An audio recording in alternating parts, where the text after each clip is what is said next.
BFM Business présente Edwige Chevrillon, la grande interview. Bonsoir à tous, bienvenue dans la grande interview. Ce soir, on va parler d'industrie verte. On va clôturer toute cette séquence voulue par Emmanuel Macron et Bruno Le Maire avec Christopher Guérin, qui est directeur général du groupe Nexans. Bonsoir Christopher Guérin. Bonsoir Edwige Chevrillon. Merci d'être avec nous. Nexans est le deuxième câblier mondial. Vous publiez un livre pour aller dans le bon sens vert, évidemment. Et ce qui est intéressant, c'est vous imaginez, tiens, si j'avais tout à refaire, toutes les usines bas carbone, comment est-ce que je pourrais faire? Qu'est-ce qu'il faudrait que je fasse et qu'on n'a pas fait avant vous, évidemment. Et puis surtout, vous voulez réinventer aussi le rôle de super patron. Moi, je dirais, c'est ce que vous mettez à la fin de votre livre, mais moi, c'est ce que j'ai trouvé intéressant. Vous nous direz comment vous allez vous réinventer. Mais d'abord, évidemment, on commence par ce contrat historique pour vous. On va rappeler Nexans, c'est 28 000 collaborateurs dans 42 pays, 6,7 milliards de chiffre d'affaires pour 2022. Mais là, vous avez signé un contrat de 1,7 milliard avec l'électricien Tenant néerlandais.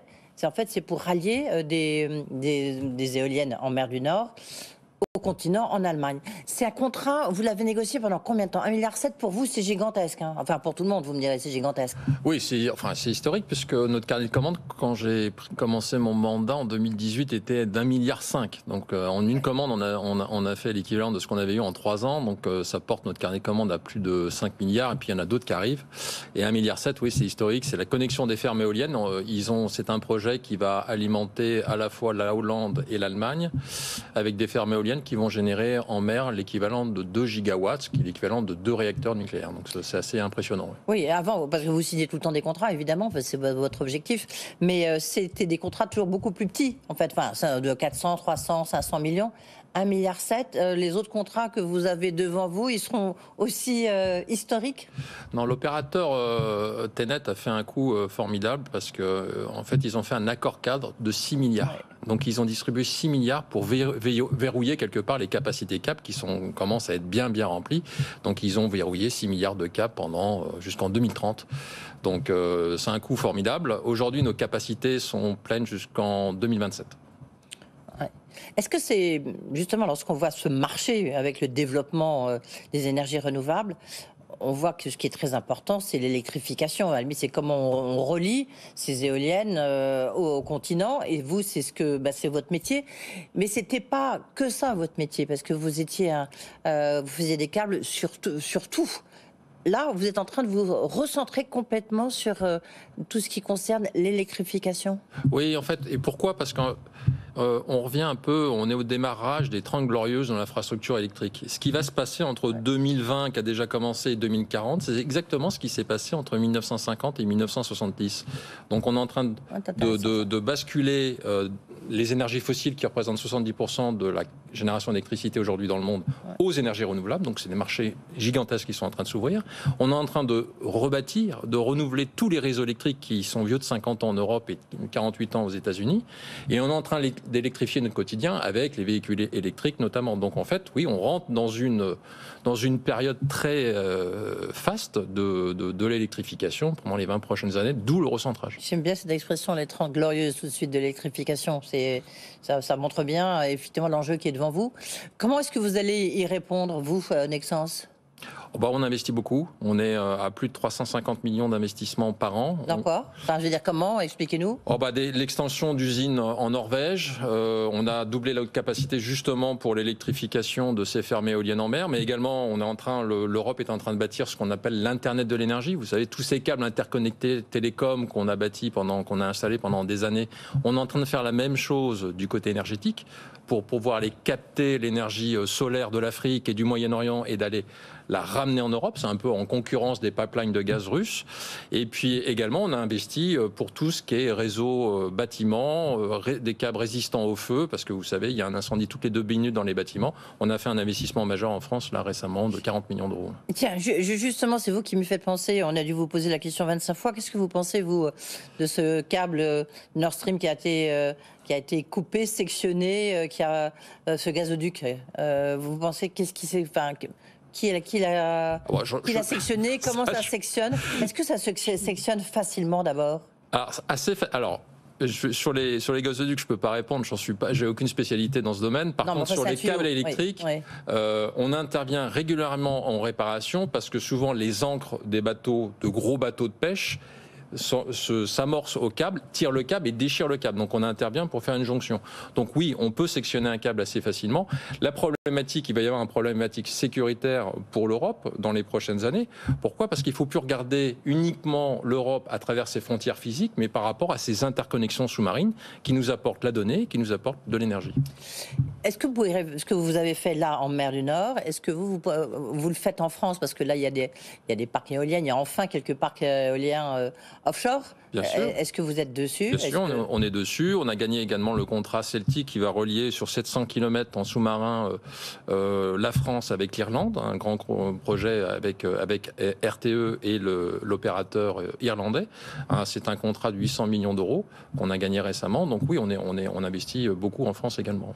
Ça veut dire que, juste pour préciser, là pour l'instant, vous faites 6,7 milliards de chiffre d'affaires. Vous êtes en train complètement d'abandonner une partie de votre activité. Donc vous allez perdre du chiffre d'affaires ? C'est ça que vous avez un peu annoncé du reste. Oui, on travaille. C'est un recentrage. On va céder des activités qui se portent très très bien, mais qui sont pas sur des activités cœur électrification comme sur le télécom, l'automobile. On leur cherche des bons partenaires parce qu'elles gagnent beaucoup d'argent à l'heure actuelle. On va réinvestir toute notre capacité qu'on a actuellement en trésorerie et notre capacité d'investissement qui viendra des cessions sur l'électrification, justement pour porter les 30 glorieuses. Notre motto, c'était simplifier pour amplifier. Simplifier notre modèle économique, mais amplifier notre impact. Mettre le maximum de ressources sur moins de secteurs. Oui, la question qu'on peut se poser, c'est pourquoi est-ce que vous avez besoin de céder ces activités qui marchent. Vous pouvez les garder et puis, je sais pas, financer vos investissements, soit par du capital, soit par l'arrivée de nouveaux actionnaires, puisqu'on va en dire un mot, ça bouge un peu du côté de Nexans. Pourquoi vendre ? Pourquoi faire ces cessions ? Parce que bien que vous aimez bien, vous, les rotations d'actifs, à la limite, c'est tout ce que vous avez créé depuis vous avez repris Nexans, c'est grâce à ces rotations d'actifs. Non, je pense que, en fait, pour être plus fort et pour être encore présent dans les 10 prochaines années, je crois beaucoup aux purs players, aux purs acteurs, ceux qui sont très forts sur leur cœur de métier. Quand vous regardez l'histoire de Nexans, on a fait un film formidable sur l'histoire des 120 ans de Nexans. Les 80 premières années de Nexans, on était 100% sur l'électrification. Ouais. Sauf qu'on n'électrifiait pas des fermes éoliennes, mais des plateformes de oil and gas, donc de pétrole. Donc, quelque part, on retourne à nos racines avec une logique un peu de réparation par rapport à la planète, c'est uniquement sur l'énergie verte. Ouais. L'industrie verte, tiens, est-ce que vous avez été séduit par les propos d'Emmanuel Macron à l'Elysée, où évidemment BFM Business était, ou encore mardi par ce qu'a indiqué Bruno Le Maire avec ce crédit d'impôt, ce nouveau label triple E. Est-ce que ça vous séduit ? Est-ce que vous dites ah ben ça y est, enfin on a compris ? Parce que vous dites, vous pointez un peu du doigt dans votre livre les politiques en disant c'est ce qui se passe là, il faudrait qu'ils gèrent ça comme la crise de la Covid. Là ils l'ont très bien géré, là ça traîne. Est-ce que là au moins vous dites ça bouge ? Alors, 2 commentaires. Sur le nouveau label triple E, bon, excusez-moi, mais il y a 1500 labels en Europe. Vous savez, un de plus, c'est ça ? C'est un peu comme la collection de magnets sur un frigo, quoi. Et puis quand je dis, tiens, j'ai le label... On va dire ça à Bruno Le Maire. Non, peut-être qu'il je suis désolé, mais nous écoute, oui. Il y en a 1500, mais... Et puis quand je parle des labels qui nous couvrent, on n'a jamais le bon. Donc, alors, bon, ça c'est plus par ironie, mais ce qui est important, c'est que depuis 4 ans, ou depuis 2017 en France, on entend parler de la Startup Nation. Ouais. Et là, ça y est, on parle de l'Industry Nation. Donc, je suis ravi qu'on mette l'industrie sur le devant de la scène. Pourquoi ? Parce que l'industrie, c'est des investissements sur minimum 10 ans, c'est de l'emploi dans des régions qui sont parfois très fortement impacté par le chômage. Et puis surtout, c'est pour porter la mobilité vers de demain, les transitions énergétiques. C'est pour rendre la France encore plus habitable et plus durable pour les prochaines années. Donc ça c'est positif. Ça, c'est positif, mais ça c'est vos vœux, c'est votre plaidoyer. Mais est-ce que c'est ce que fait le gouvernement ? Oui, mais il y a quand même un phénomène de rattrapage. Quand vous regardez la part de l'industrie sur le PIB en France... Dans quelle action sur les investissements qui ont été annoncés, sur les nouveaux partenaires étrangers qui arrivent, il y a quand quand même beaucoup de soutien actuellement sur toute la transition énergétique. La part de l'industrie sur le PIB français, on a quand même la part la plus faible. On est à 16%, l'Allemagne est à 27%. Non, je ne sais pas vous trouver vos 16, on est plutôt entre 10, ça dépend ce qu'on compte, mais enfin c'est entre 10 et 14, quoi, grosso modo. On est très faible. On est très faible. Le ratio, exactement, le ratio le plus faible d'Europe. Donc bon, il y a une sorte de remontada qui est en train de se faire. On peut que la saluer. Par contre, ce qu'il faut, c'est qu'elle s'ancre dans la durée et qu'elle soit associée par rapport à ce qu'on voit. Nous, on est très présents aux États-Unis. Est-ce que le plan Biden, le plan de l'Irak, est quand même une planification stratégique sur 20 ans, donc une politique économique très engagée. Je crois que c'est sur 10 ans. Oui, mais au départ, le plan que vous regardez, le America 3.0 qui a été dessiné dans le cadre de l'élection de Joe Biden dans ses premiers mois, c'était l'America 3.0 porté jusqu'en 2040. Nous, on connaît exactement le nombre de câbles à installer sur les États-Unis pendant les 20 ans. Oui, c'est ça qui manque. Par État. Par État. Et par séquence. C'est très clair. Et justement, on dit que l'IRA, c'est très clair, c'est un crédit d'impôt, tout ça est très clair. Chez nous, est-ce que vous trouvez qu'il y a pragmatique, oui.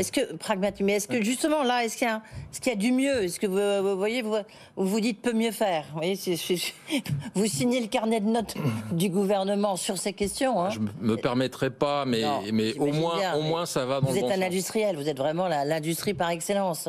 Ça va dans le bon sens. On va dans le bon sens. On investit sur le nucléaire, on investit sur l'énergie verte, on investit sur les véhicules électriques. Vous le sentez que ça bouge en ce moment. Vous sentez que pendant 10 ans, on n'a eu que des mots sur il y a qu'à Faucon, il faut avancer, etc. Là, on voit des choses concrètes arriver. Quand vous voyez les les usines de batteries qui arrivent, Gigafactory, c'est bon, ben voilà, ça arrive. Christophe Guérin, vous avez vos usines, vous avez combien d'usines en France? On en a 10. 10.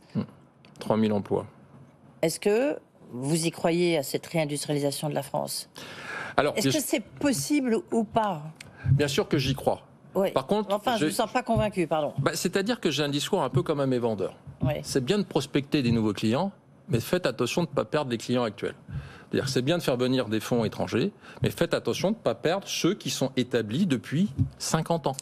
Eh oui, cette petite musique qui monte, des gens comme vous qui disent c'est bien de s'occuper des étrangers, mais il faut aussi s'occuper de nous. On a besoin des deux. Oui. Et vous trouvez que vous avez manqué de soutien?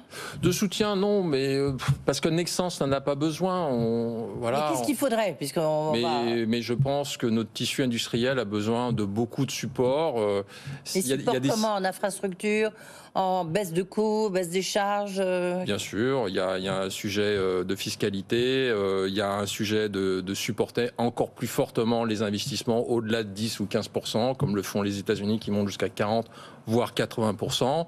Et puis, vous savez, le tissu industriel français, il est fait de très gros groupes et de plus petites ETI françaises. Et la BPI, par contre, j'ai vu que la BPI annonçait un plan de support pour les ETI, justement, sur l'industrie verte. La BPI, ils ont un peu plus de 7% de votre capital. Hein. Oui, bon, vous avez l'avantage que l'industrie a et que Nexans a, c'est qu'un Nicolas Dufour, patron de la BPI, est très actif sur le sujet.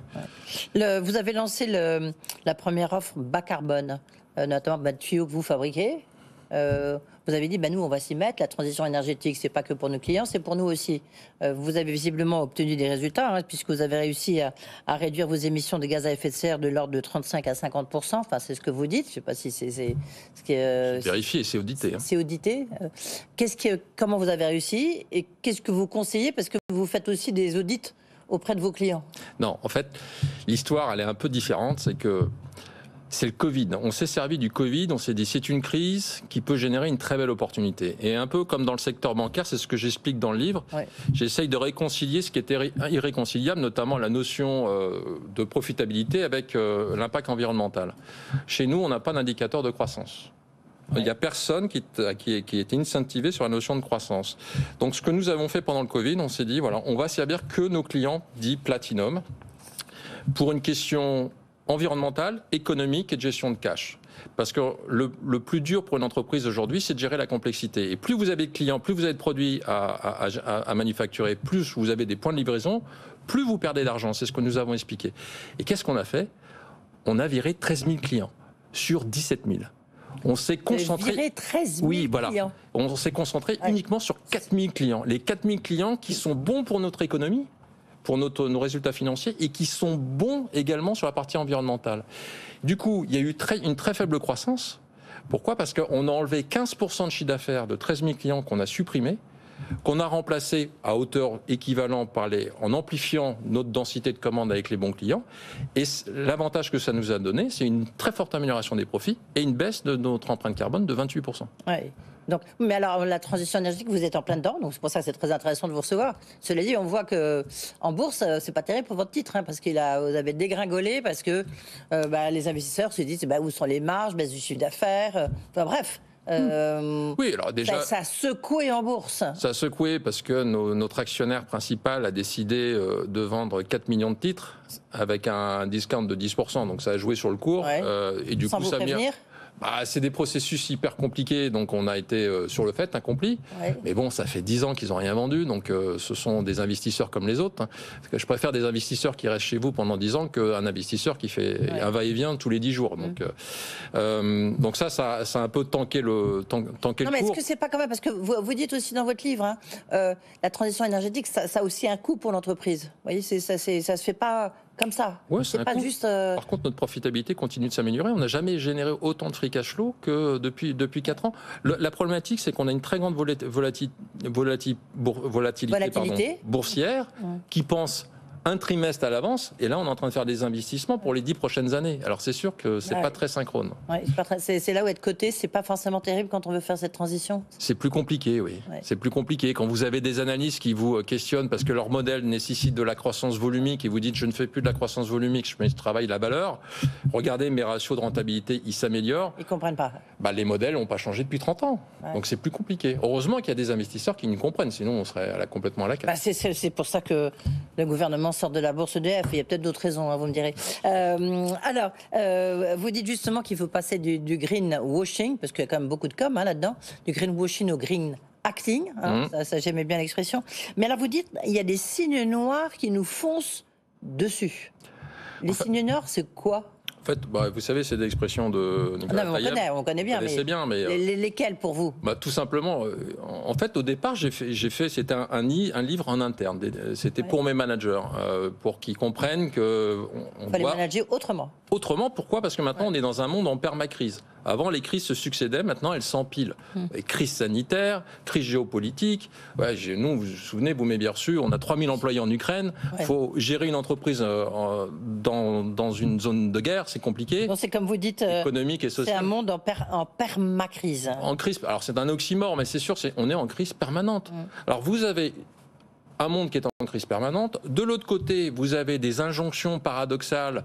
Volume versus profit, volume versus environnement, croissance infinie versus croissance avec contrainte, productivité versus sociale. Plus, je vous rappelle, tous ces labels qui sortent de partout. Le ESG, c'est 2000 indicateurs. Je vais vous citer, vous dites « Les fausses bonnes idées réglementaires sous couvert de bonnes intentions, les pouvoirs publics français comme européens légifèrent à tour de bras sur cette question ». Mais bien sûr, parce que nos problèmes à résoudre sont bien plus gros que ce qu'on pense et on ne va pas le résoudre à coup d'indicateurs et à coup de labels. Donc on doit repenser le problème. Les crises sont avant tout des problèmes qu'il faut résoudre. Oui, en plus ce qui est intéressant, c'est le problème justement, c'est là où l'IRA américain est très fort parce que c'est à la limite vous faites telle chose, hop, tout y passe. Vous expliquez bien que vous, en fonction de ce que vous produisez et comment, ça rentre dans certaines cases, mais pas dans d'autres, et inversement. Donc, certaines activités rentrent dans la taxonomie, d'autres n'y rentrent pas. Bref, c'est un casse-tête pour vous. En fait, vous prenez une ferme éolienne. Voilà. Nous, on supporte l'activité éolienne en mer. Celui qui assemble les composants pour faire les turbines, il ne fait que de l'assemblage. Il est associé à la taxonomie, il est considéré comme vert. Par contre, tous les composants qui sont associés pour fabriquer cette ferme éolienne ne sont pas considérés comme verts. Donc oui, ça ne marche pas. Oui, ça ne peut pas marcher. S'il fallait refaire vos usines, comme vous le décrivez dans votre livre, si vous aviez trois, je sais pas, aux industriels qui vous écoutent, si vous aviez trois recettes, 3 conseils à donner, ça serait quoi, Christophe Aguerin ? Alors d'abord, circuit court. Aujourd'hui, on force nos usines à ne livrer des clients uniquement dans un rayon de 800 km. Déjà, ça a un avantage économique, parce que livrer loin, ça coûte cher. Et puis, ça a un avantage environnemental certain.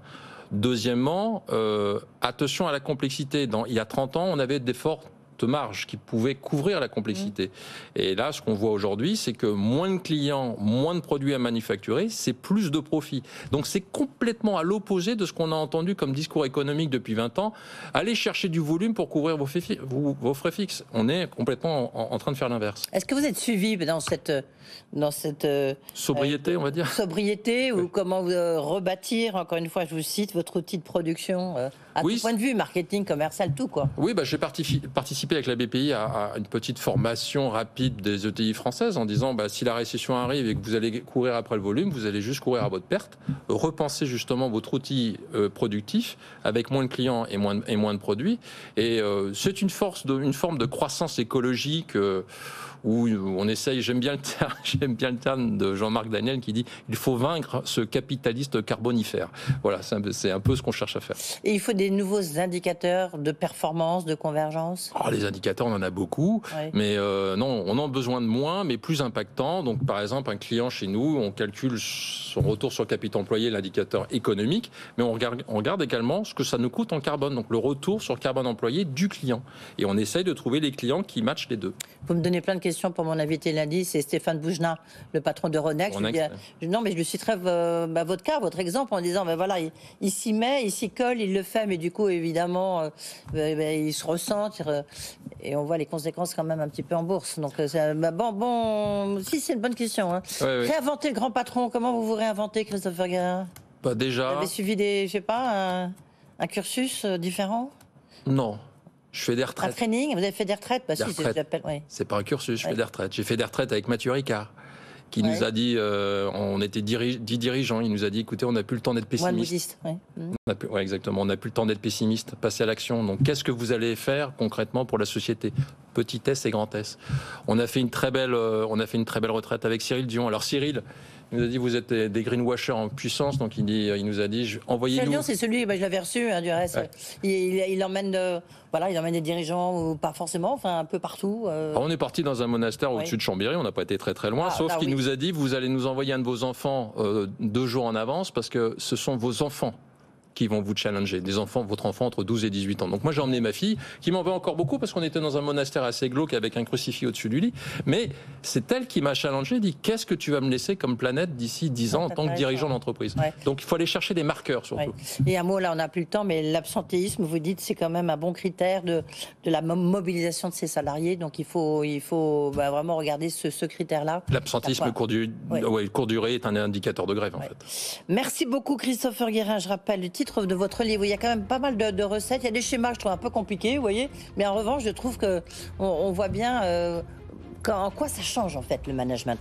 Pour aller dans le bon sens, un nouveau modèle de management dans un monde en permacrise, et c'est donc aux éditions du Cherche Midi. Merci beaucoup d'être venu nous voir Christopher Guérin.